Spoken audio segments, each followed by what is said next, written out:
You I wonder too if in letting those memories, I mean, we all sort of have those superficial memories of our childhood, that narrative, that we kind of grow up with and tell ourselves. And then, but when you give yourself that space and time, often you'll be ambushed, or surprised by certain things that come up. And I'm wondering if anything like that happened, and especially if you had any realizations about how those early years informed who you are today, and especially the artist you are today. Well, on one level, one saw that it was clearly the breeding ground for exposure to stories.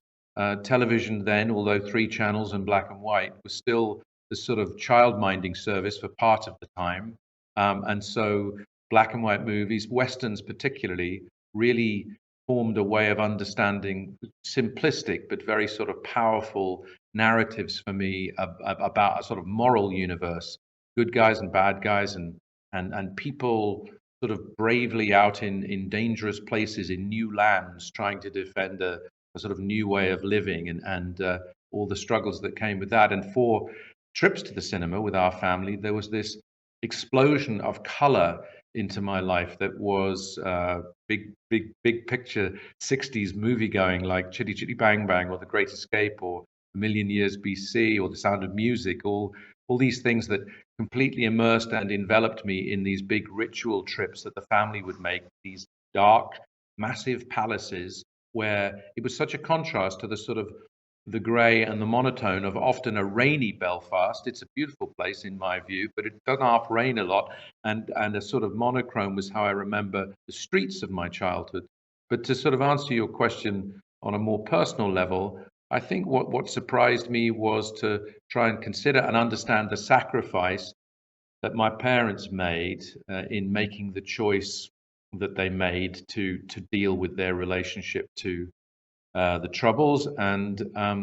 I think that it became much more of a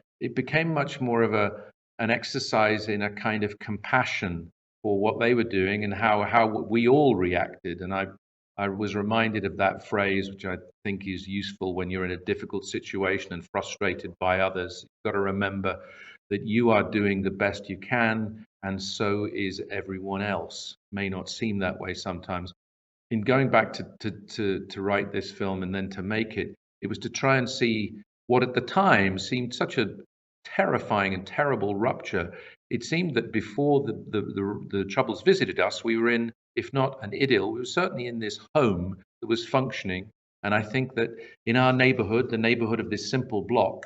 the idea that it takes a village to raise a child was absolutely at work with, in the clip you showed there, mother stands on doorstep, yells name, and via the sort of, bush telegraph 3 streets away, you get to hear it and you come in, and that happened whether the mother shouting was a Protestant mother or a Catholic mother or the kid was either of those religions. When all of that changed, not over days or months, but in an afternoon, in a couple of hours, processing that, trying to come to grips with how to adjust was something that, writing this was part of trying to understand, and particularly how my parents, my family, and my grandparents all dealt with what was going to be a tremendous loss for us all.